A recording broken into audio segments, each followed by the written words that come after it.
Hi, welcome back to Tasvika Sudha YouTube channel. ಬೇಸಿಗೆ ಟೈಮಲ್ಲಿ ಯಾವ ಕೆಲಸಗಳನ್ನ ಆರೋಗ್ಯ ದೃಷ್ಟಿಯಿಂದ ಮಾಡಬೇಕು, ಯಾವ ಕೆಲಸಗಳನ್ನ ಆರೋಗ್ಯ ದೃಷ್ಟಿಯಿಂದ ಮಾಡಬಾರ್ದು ಅನ್ನೋದನ್ನ ತಿಳಿಸ್ಕೊಡ್ತೀನಿ.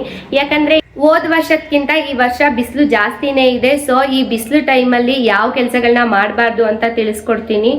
ಈ ವಿಡಿಯೋನ ಕೊನೆವರೆಗೂ ನೋಡಿ, ಎಲ್ಲೂ ಸ್ಕಿಪ್ ಮಾಡಬೇಡಿ. ಯಾಕಂದ್ರೆ ಆರೋಗ್ಯನೇ ಮೇನ್ ಇಂಪಾರ್ಟೆಂಟ್ ಅಲ್ವಾ. ಸೊ ಈ ಬಿಸಿಲಿನ ಬೇಗೆಯಿಂದ ಸ್ವಲ್ಪ ನಾವು ಆರೋಗ್ಯನ ಚೆನ್ನಾಗಿ ನೋಡ್ಕೋಬೇಕು ಅಂದ್ರೆ ಈ ಟ್ರಿಕ್ಗಳನ್ನ ನೀವು ಕೂಡ ಅಳವಡಿಸ್ಕೊಳ್ಳಿ. ಯಾವ್ಯಾವುದು ಅಂತ ತಡ ಮಾಡದೆ ತಿಳಿಸ್ಕೊಡ್ತೀನಿ. ನೀವೇನಾದ್ರೂ ನನ್ನ ಚಾನಲ್ಗೆ ಸಬ್ಸ್ಕ್ರೈಬ್ ಮಾಡಿಲ್ಲ ಅಂದ್ರೆ ಪ್ಲೀಸ್ ಸಬ್ಸ್ಕ್ರೈಬ್ ಮಾಡಿ, ಬೆಲ್ ಬಟನ್ ಮೇಲೆ ಕ್ಲಿಕ್ ಮಾಡಿ. ಇವಾಗ ವಿಡಿಯೋನ ಸ್ಟಾರ್ಟ್ ಮಾಡೋಣ ಬನ್ನಿ. ಮೊದಲಿಗೆ ನಾನು ಬೇಸಿಗೆಯಲ್ಲಿ ಮಾಡಬಾರ್ದಂತಹ ತಪ್ಪುಗಳನ್ನ ತಿಳಿಸ್ಕೊಡ್ತೀನಿ. ಅದ್ರ ಜೊತೆಗೆ ಯಾವ್ದನ್ನ ಮಾಡಬೇಕು ಅಂತಾನು ತಿಳಿಸ್ಕೊಡ್ತೀನಿ. ಫಸ್ಟ್ ಪಾಯಿಂಟ್ ಬಂದು ಬೇಸಿಗೆ ಟೈಮಲ್ಲಿ ನೀರನ್ನ ಜಾಸ್ತಿ ಕುಡಿದೇ ಇರ್ತಕ್ಕಂಥದ್ದು. ನೀವು ನೀರನ್ನ ಜಾಸ್ತಿ ಕುಡಿದೇ ಇದ್ರೆ ನಿಮ್ಮ ಬಾಡಿಗೆ ಡಿಹೈಡ್ರೇಷನ್ ಆಗುತ್ತೆ.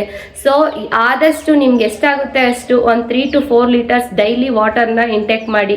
ಲಿಕ್ವಿಡ್ ಅನ್ನೋದು ತುಂಬಾನೇ ಮುಖ್ಯ ಆಗುತ್ತೆ ದೇಹಕ್ಕೆ. ಅದು ಮಜ್ಜಿಗೆ ಆಗಿರಬಹುದು, ಅಥವಾ ನಿಂಬೆ ಹಣ್ಣಿನ ಜ್ಯೂಸ್ ಆಗಿರ್ಬೋದು, ಅಥವಾ ಬೇರೆ ತರ ಹಣ್ಣಿನ ಜ್ಯೂಸ್ನ ಮಾಡ್ಕೊಂಡು ಕುಡಿಯೋ ಅಂಥದ್ದು.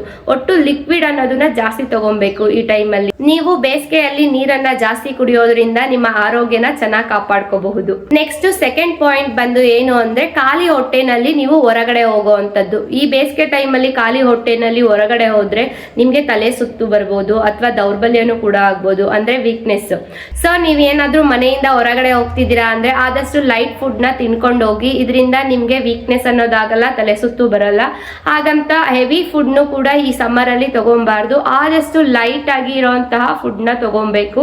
ಇದರಿಂದ ನಿಮ್ಮ ಆರೋಗ್ಯ ತುಂಬಾನೇ ಚೆನ್ನಾಗಿರುತ್ತೆ. ನೆಕ್ಸ್ಟ್ ಥರ್ಡ್ ಪಾಯಿಂಟ್ ಬಂದು, ಏನ್ ತಪ್ಪನ್ನ ಮಾಡ್ತಿರ್ತೀರಾ ಬೇಸಿಗೆ ಟೈಮ್ ಅಲ್ಲಿ ಅಂದ್ರೆ, ತೀವ್ರ ಬಿಸಿಲಿನಲ್ಲಿ ಹೊರಗೆ ಹೋಗೋವಂಥದ್ದು. ಇವಾಗ ನಿಮ್ಗೆ 10 ಗಂಟೆಯಿಂದ 4 ಗಂಟೆವರೆಗೂ ಹೆವಿ ಬಿಸಿಲಿರುತ್ತೆ.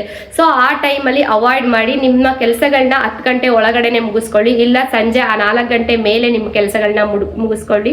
ಇದರಿಂದ ನಿಮ್ಗೆ ತಲೆ ಸುತ್ತೋ ಅಂಥದ್ದು, ಸನ್ ಬರ್ನ್ ಆಗೋ ಅಂಥದ್ದು ತಡೆಗಟ್ಬೋದು.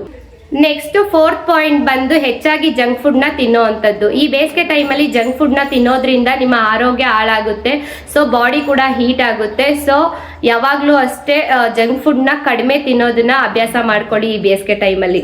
ನೆಕ್ಸ್ಟ್ ಫಿಫ್ತ್ ಪಾಯಿಂಟ್ ಬಂದು, ಹೆಚ್ಚಾಗಿ ಕಾಫಿ ಟೀನ ಕುಡಿಯೋ ಅಂಥದ್ದು. ಹೆಚ್ಚಾಗಿ ಕಾಫಿ ಟೀ ಕುಡಿಯೋದ್ರಿಂದ ಬಾಡಿಗೆ ಡಿಹೈಡ್ರೇಷನ್ ಆಗುತ್ತೆ. ಬೇಸಿಗೆ ಟೈಮಲ್ಲಿ ಆದಷ್ಟು ಕಾಫಿ ಟೀನ ಅವಾಯ್ಡ್ ಮಾಡಿ. ನೆಕ್ಸ್ಟ್ 6th ಪಾಯಿಂಟ್ ಬಂದು, ಸನ್ಸ್ಕ್ರೀನ್ ಬಳಸದೆ ನೀವು ಹೊರಗೆ ಹೋಗುವಂಥದ್ದು. ಸನ್ಸ್ಕ್ರೀನ್ ಬಳಸದೆ ಹೊರಗೆ ಹೋಗೋದ್ರಿಂದ ಟ್ಯಾನ್ ಆಗುತ್ತೆ, ಮತ್ತೆ ಸನ್ ಬರ್ನ್ ಆಗೋ ಅಂತ ಚಾನ್ಸಸ್ ಇರುತ್ತೆ, ಚರ್ಮಕ್ಕೆ ಹಾನಿ ಆಗುತ್ತೆ. ನೀವೇನಾದ್ರೂ ಹೊರಗಡೆ ಹೋಗ್ತಾ ಇದ್ದೀರಾ ಅಂದ್ರೆ ಆದಷ್ಟು ಸನ್ಸ್ಕ್ರೀನ್ ನ ಅಪ್ಲೈ ಮಾಡ್ಕೊಂಡು ಹೋಗಿ. ನೆಕ್ಸ್ಟ್ 7th ಪಾಯಿಂಟ್ ಏನಂದ್ರೆ, ಬೇಸಿಗೆ ಟೈಮಲ್ಲಿ ಟೈಟ್ ಬಟ್ಟೆಗಳನ್ನ ಧರಿಸುವಂಥದ್ದು. ನೀವು ಟೈಟ್ ಬಟ್ಟೆಗಳನ್ನ ಹಾಕೋದ್ರಿಂದ ಬೆವರು ಜಾಸ್ತಿ ಆಗಿ ಚರ್ಮದ ಸಮಸ್ಯೆಗಳು ಉಂಟಾಗುತ್ತೆ. ಸೊ ಬೇಸಿಗೆ ಟೈಮಲ್ಲಿ ಆದಷ್ಟು ಲೂಸ್ ಆಗಿರೋ ಬಟ್ಟೆಗಳನ್ನ ಧರಿಸಿ. ನೆಕ್ಸ್ಟ್ 8th ಪಾಯಿಂಟ್ ಬಂದು, ವ್ಯಾಯಾಮವನ್ನ ಅತಿಯಾಗಿ ಮಾಡೋ ಅಂಥದ್ದು. ಈ ವ್ಯಾಯಾಮವನ್ನ ಅತಿಯಾಗಿ ಮಾಡಿದ್ರೆ ನಿಮ್ ಬಾಡಿ ಹೀಟ್ ಆಗುತ್ತೆ, ಮತ್ತೆ ಸ್ಟ್ರೆಸ್ ಜಾಸ್ತಿ ಆಗುತ್ತೆ. ಸೊ ಆದಷ್ಟು ಕಡಿಮೆ ವ್ಯಾಯಾಮವನ್ನ ಮಾಡಿ, ವಾಕ್ ಅನ್ನ ಜಾಸ್ತಿ ಮಾಡಿ. ನೆಕ್ಸ್ಟ್ 9th ಪಾಯಿಂಟ್ ಬಂದು, ಹೆಚ್ಚಾಗಿ ತಂಪು ಪಾನೀಯಗಳನ್ನ ಸೇವಿಸುವಂತದ್ದು. ಲೈಕ್ ಐಸ್ ಕ್ರೀಮ್ ಆಗಿರಬಹುದು, ಅಥವಾ ಕೂಲ್ ಡ್ರಿಂಕ್ಸ್ ಆಗಿರಬಹುದು. ಇದನ್ನ ಅವಾಯ್ಡ್ ಮಾಡಿ. ಇದನ್ನ ಸೇವನೆ ಮಾಡೋದ್ರಿಂದ ತಾತ್ಕಾಲಿಕವಾಗಿ ನಿಮ್ಗೆ ತಂಪು ಕೊಡ್ಬೋದು, ಬಟ್ ಆರೋಗ್ಯ ದೃಷ್ಟಿಯಿಂದ ಇದು ಒಳ್ಳೇದಲ್ಲ. ಸೊ ಆದಷ್ಟು ಇದನ್ನ ಅವಾಯ್ಡ್ ಮಾಡಿ. ನೆಕ್ಸ್ಟ್ ಲಾಸ್ಟ್ ಪಾಯಿಂಟ್ ಬಂದು ವೆರಿ ವೆರಿ ಇಂಪಾರ್ಟೆಂಟ್. ಏನಂದ್ರೆ, ಹಣ್ಣು ಮತ್ತೆ ತರಕಾರಿಗಳನ್ನ ಕಡಿಮೆ ತಿನ್ನೋವಂಥದ್ದು. ಈ ಬೇಸಿಗೆ ಟೈಮ್ ಅಲ್ಲಿ ಹಣ್ಣು ಮತ್ತೆ ತರಕಾರಿಗಳನ್ನ ಕಡಿಮೆ ತಿನ್ನೋದ್ರಿಂದ ನೀರಿನಾಂಶ ಕಡಿಮೆ ಆಗುತ್ತೆ. ಹೆಚ್ಚು ನೀರಿನಾಂಶ ಇರುವಂತಹ ಹಣ್ಣು ಮತ್ತೆ ತರಕಾರಿಗಳನ್ನ ತಿನ್ನೋದ್ರಿಂದ ನಿಮ್ಮ ಆರೋಗ್ಯ ಚೆನ್ನಾಗಿರುತ್ತೆ.